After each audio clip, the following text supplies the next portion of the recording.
Chiefs Kingdom.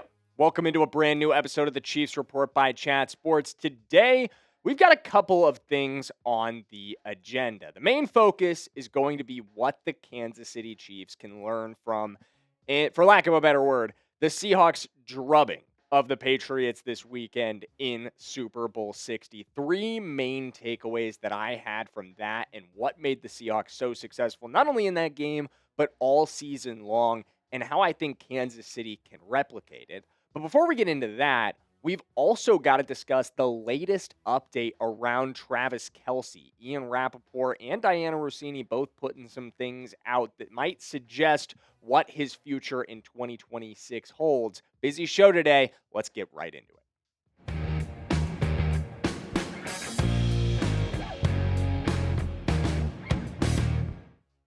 And like I said off the top, we're going to get things started with the latest update around Travis Kelce and Chiefs Kingdom. You are going to love this one. You are going to love what Ian Rapoport had to say about Travis Kelce in his latest report. I did a short over this over the weekend, so make sure you hit that subscribe button so you don't miss out on our shorts. The latest Chiefs news is always there, but let's break it down right now. So here's the quote. The perennial Pro Bowler, who had a resurgent 2025 to reassert his place among the game's best, despite being 36 years old, has not made a firm decision on his future. However, he has been in touch with his team about a potential return, and Kansas City wants him back, sources say. The plan is to reconvene after the Super Bowl to finalize a plan that works for both parties. And I think that final sentence is really what you need to key in on, a plan that works for both parties. What does that suggest to me? Suggest this right here. Travis Kelce is going to be back in 2026. Because what needs to work for both parties about Travis Kelce calling it quits on his career? That doesn't need to work for both parties. That just needs to work for Travis Kelce and probably his future wife, Taylor Swift. It's really the only two parties that need to sound off on that one. But if Travis Kelce wants to come back, then the Kansas City Chiefs are going to have to cut him a new deal.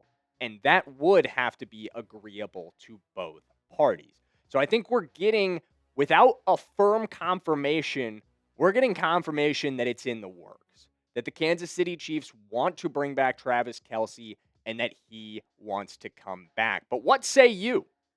Do you want Travis Kelce back in 2026?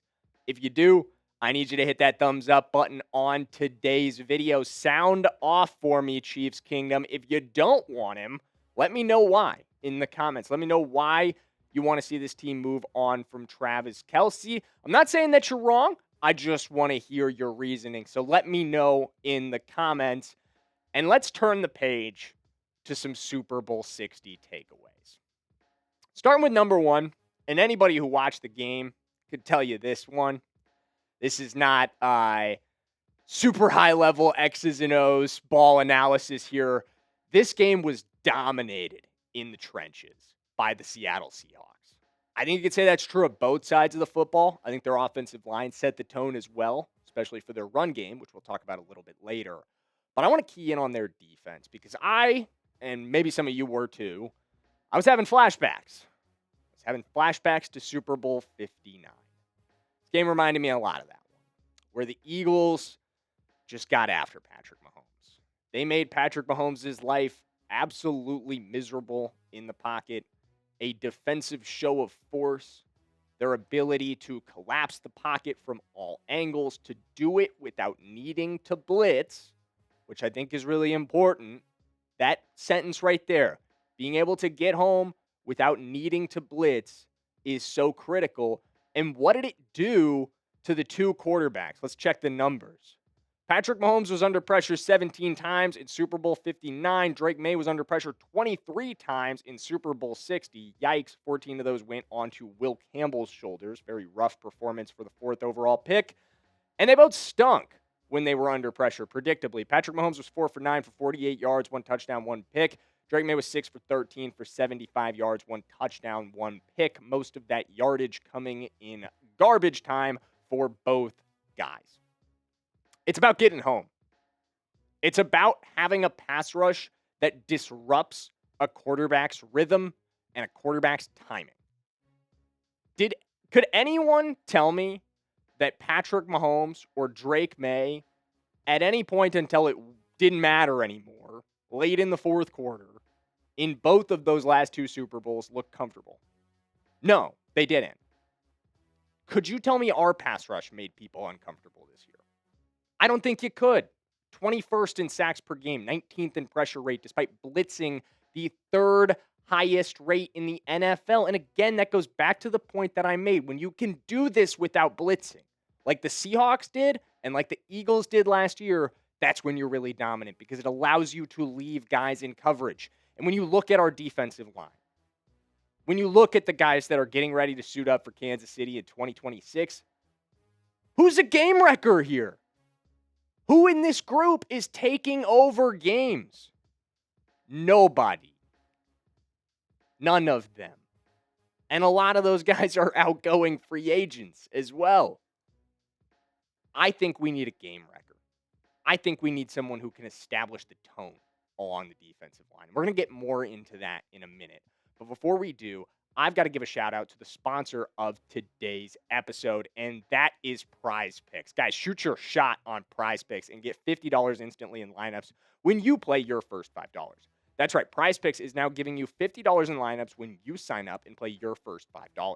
Prize Picks makes every dunk, every dime, and every board that much more exciting, so don't miss this chance to get started on America's #1 app for sports picks.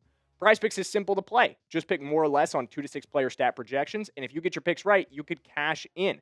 Guys, you can pick from all of your favorite sports. I know that football is over, but anything from basketball, baseball, hockey, UFC, soccer, college basketball, tennis, golf, esports, and more, all available on Prize Picks. Here's my lineup for tonight's basketball action. I'm going with the more on Pascal Siakam, the more on Kawhi Leonard, the more on Cooper Flag, and the more on Wemby. You guys know it. Life is too short to ever take the less. So you could join me and millions of users and sign up for America's #1 sports picks app. And when you download the Prize Picks app today and use code CLNS to get $50 in lineups after you play your first $5 lineup. That's code CLNS to get $50 in lineups after you play your first $5 lineup. Prize Picks, it's good to be right. Indeed it is. And the Seahawks made the right decision in this one to lean on their ground game. They really did. They were so effective on the ground, and that has such a dramatic effect on what you can do as an offense. Obviously, you can win on the ground, but you can win in the air as well. Kenneth Walker becomes, in this one, the first running back since the Super Bowl in 1998 to win Super Bowl MVP. Huge accomplishment by him, and it was well deserved. You look at the numbers from this game, he was dominant. 27 carries, 135 yards. Of those 27 carries, 5 of them went for 10-plus yards, and he forced 8 missed tackles in this game. His definition of explosive throughout it. So many big plays generated by Kenneth Walker. And I'm just sitting there watching this one, thinking about the fact that the Kansas City Chiefs had one 100-yard rushing performance in the 2025 season. Yikes. Guys, there's just really no other way to say that. It's yikes. That's really bad. Like, again, not high-level ball analysis here, I know, but do you really have to get that high level with this to conclude when you can't rush for 100 yards more than one time in a season? That's bad. What would Patrick Mahomes be like if we paired him with Kenneth Walker? Can you just sit there and close your eyes with me and imagine that? Patrick Mahomes playing with Kenneth Walker. I see Super Bowls. That is what I see, friends. When I close my eyes and imagine that, I see a lot of Super Bowl appearances and wins for Patrick Mahomes because that takes so much off your shoulders. We talked about how uncomfortable Patrick Mahomes and Drake Maye looked in the last 2 Super Bowls. You know who didn't? Jalen Hurts in Super Bowl 59 and Sam Darnold in Super Bowl 60. Both of them had highly effective running games to lean on in those 2 outings. So how do we get better here? How do you improve on the ground? Well, we talked about this a lot. 4 guys I want to bring up right now that I think the Kansas City Chiefs could go after in 2026. 4 different targets. Number one, guy we've just been talking about this whole time. Yeah, he's a pending free agent, Kenneth Walker.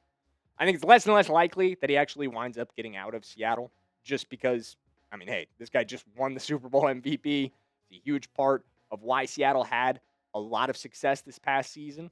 So Kenneth Walker, maybe he's staying in Seattle, but he's worth talking about. And because honestly, if he does by any chance get out, this is a guy that you should bend over backwards to try to bring into Kansas City, in my opinion. Number 2, someone producer Gage is quite fond of, Breece Hall of the New York Jets. And we've talked about him a lot.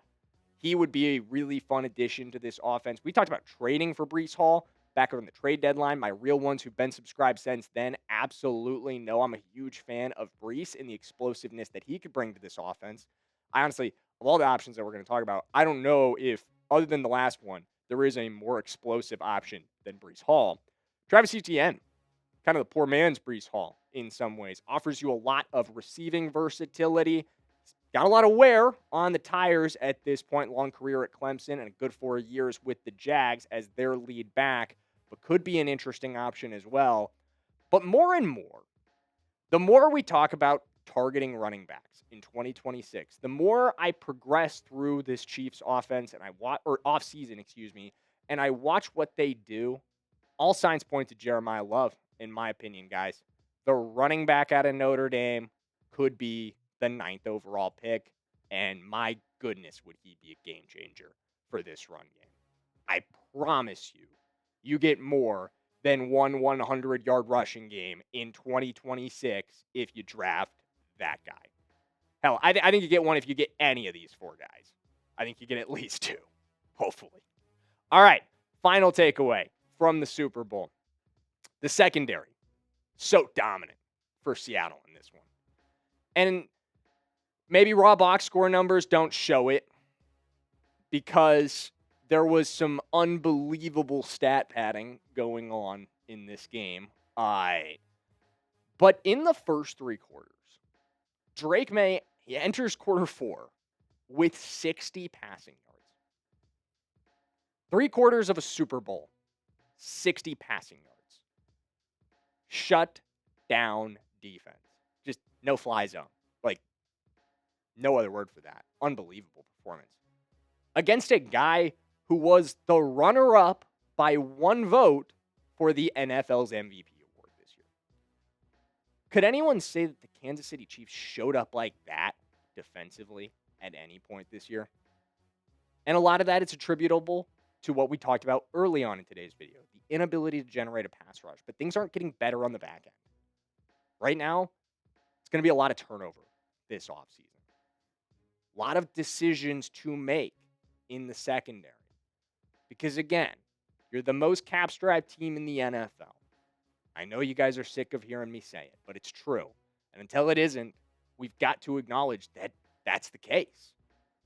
And we've also got to acknowledge that there are 3 key players in this Kansas City Chiefs secondary that could be outgoing departures. Again, a lot of this goes back to the fact that you are so cap-strapped. Number 1 is Jalen Watson. He's an outgoing free agent this year. He was a starter at corner all year long, had a great season, and may have played himself out of our price range. Brian Cook on the back end. I'm going to tell you guys, there are some people with some delusions about what Brian Cook's contract is going to look like. I'm active on Chiefs Twitter. I've been seeing you guys tweeting about it. I've seen people project him for a $3 to $4 million per year contract. Guys, it's going to be 3 to 4 times that much money for a guy like Brian Cook. He's going to be in that $9 to $12 million range. Is that affordable?